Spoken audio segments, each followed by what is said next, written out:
Hello, what's up? Good day, everyone. I am Hannah Bertis, and I am here today to discuss to you the lesson of measure of dispersion. So, for our learning objectives for today, number one is let's find out how spread out the data is. Number two is learn how to solve the statistical values of measure of dispersion, which is in no time you will learn as we go on through the lesson. Let's define first the measure of dispersion. Measure of dispersion provides a summary of sets of data. It shows how spread out the value of the given set of data.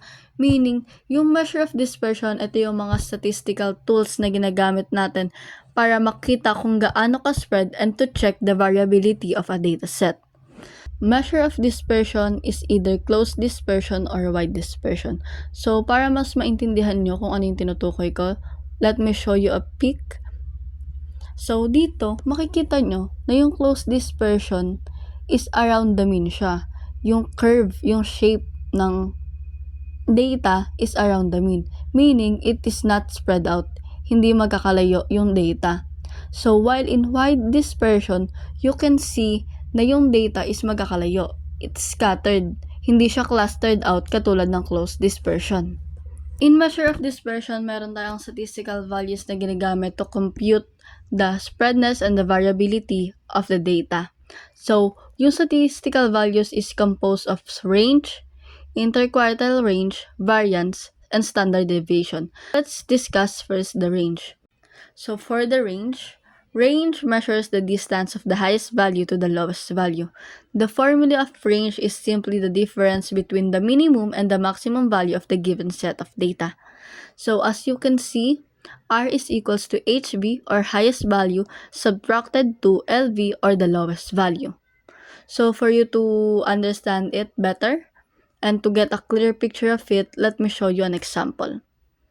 So, an example of data is 90, 55, 70, 56, 88. So, to get the range, we have to arrange the data in an ascending order from the lowest value to the highest value. After arranging the data set in the lowest value to highest value, which is now the 55, 56, 70, 88, and 90, we will get the highest value to subtract it to the lowest value. So as you can see, the highest value is 90 and the lowest value is 55. So 90 minus 55 is equals to 45. That is our range. Moving on to our next statistical values, interquartile range. Interquartile range represents the middle 50% of the given data. And just like the range, the formula of interquartile range is simply the difference between the third quartile, Q3, and the first quartile, Q1.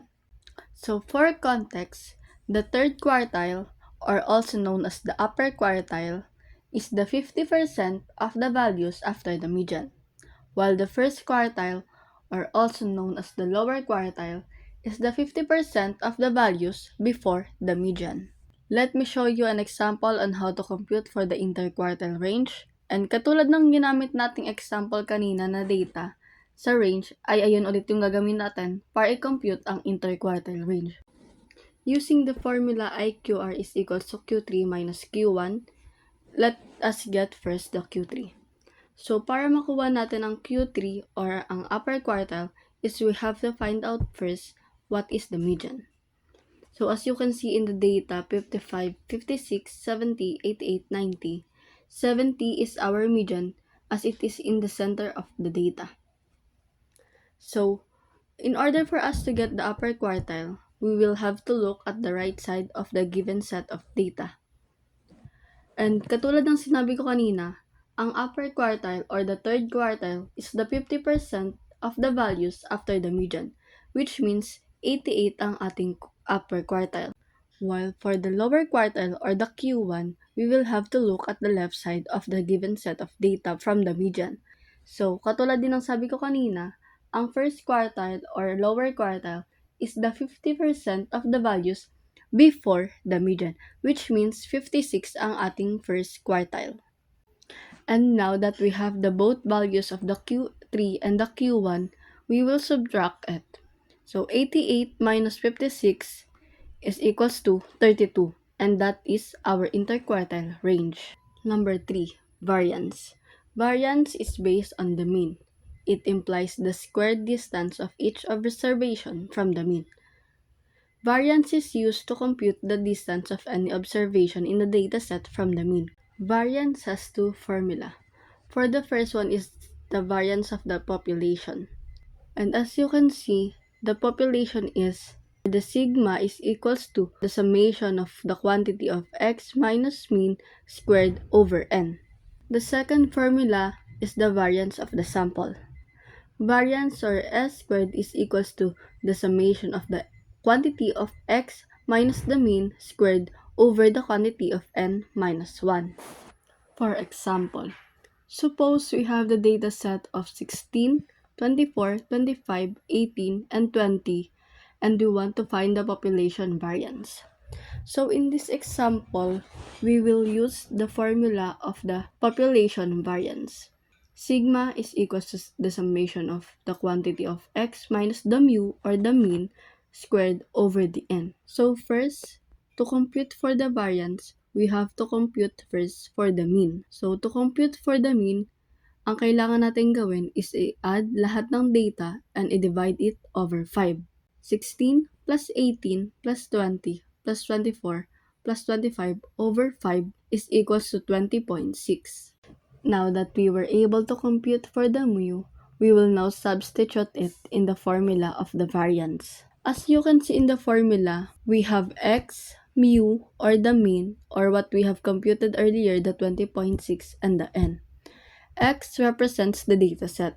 Ito yung 16, 18, 20, 24, and 25. Ang n is nagre-represent kung ilan data ang meron. And as we can see in the example, we have 5 datas, the 16, 18, 20, 24, and 25. We will now substitute all the given data. Let me now show you how to substitute or change the value in the formula. For the first data, 16, ito ang gagawin natin. Yung mu or yung parang u na symbol, i-change natin siya into 20.6. So it will be like 16 minus 20.6 squared. And ganun lang din ang gagawin natin sa iba pang data. After we're done substituting all the values, we will now compute for the summation of the quantity of x minus mu squared. 16 minus 20.6 squared is equals to 21.16.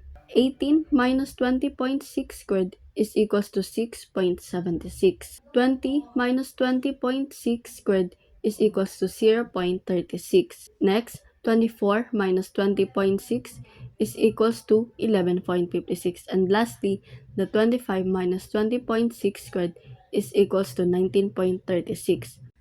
After computing for the quantity of x minus mu squared, we will have to add all of that to go to the final step. So adding all of that, we will get 59.2.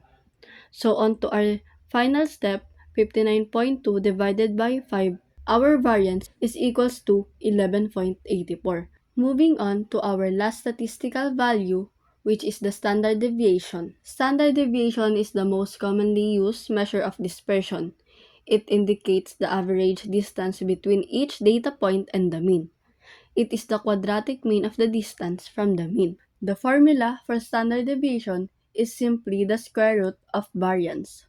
So just like variance, standard deviation also has two formula. The standard deviation of the population and the standard deviation of the sample. Using the same example used in variance, we will now compute for the standard deviation. So just like in the variance, in standard deviation, we will also use the formula of standard deviation of the population. Sigma is equals to the square root of the summation of x minus mu squared over n. So kanina, ang variance natin is 11.84. So ang gagawin natin sa standard deviation is square root lang natin siya. So bali it will be sigma is equals to the square root of 11.84. 3.44 will be our standard deviation. For our final example, the following data shows the results of 4 students in a 50-item multiple choice exam, 47, 36, 42, 35. compute for the range, interquartile range, standard deviation, and variance. Let's first compute for the range. So range, remember, our formula is the HV or the highest value minus LV or the lowest value. Now, let's arrange first the data into an ascending form, from the smallest value to the highest value. The new set of data is 35, 36, 42, and 47. So in our range, 47 is our highest value and 35 is our lowest value. Subtracting them, we will get 12, and that is our range. After computing for our range, we will now compute for our interquartile range. Pero paano nga ba ang gagawin natin kung ang data natin ay 4 lang? If our data is even, our computation will be the same on how we compute the median. In our case, in our example, we only have 4 data. So, di ba kapag kinukuha natin yung median, ang kinukuha natin is yung dalawang nasa gitna. We will add it and divide it by 2.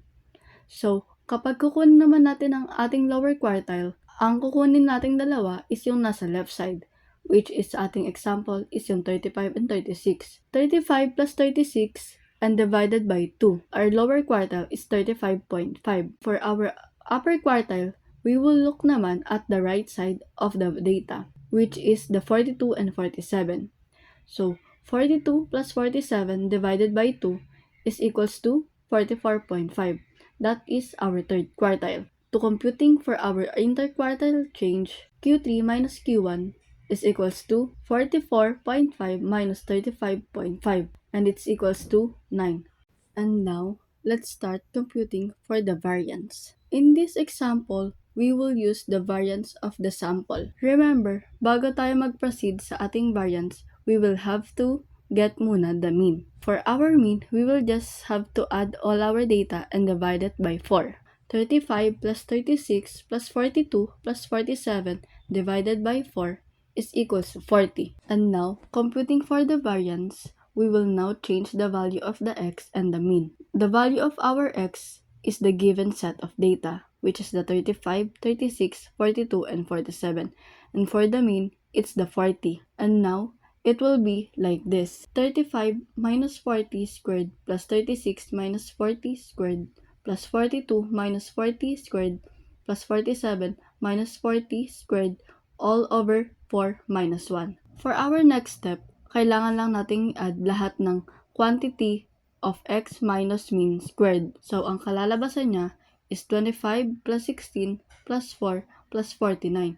So, sa ating baba naman or denominator, ima-minus natin yung 4 sa 1. So, it will be 3. Sa ating next step naman, i-add natin lahat ng nasa taas. Yung 25 plus 16 plus 4 plus 49. Ang kalalabasan niya is 94 divided by 3.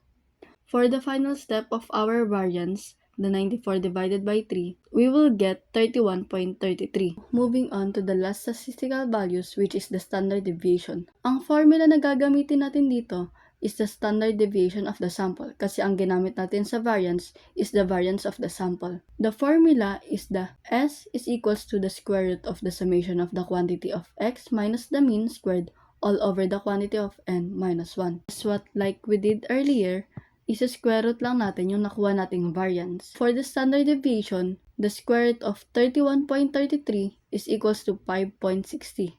That is our standard deviation. And that ends my discussion for today. I hope you learned a lot and nasundan nyo ako. Thank you!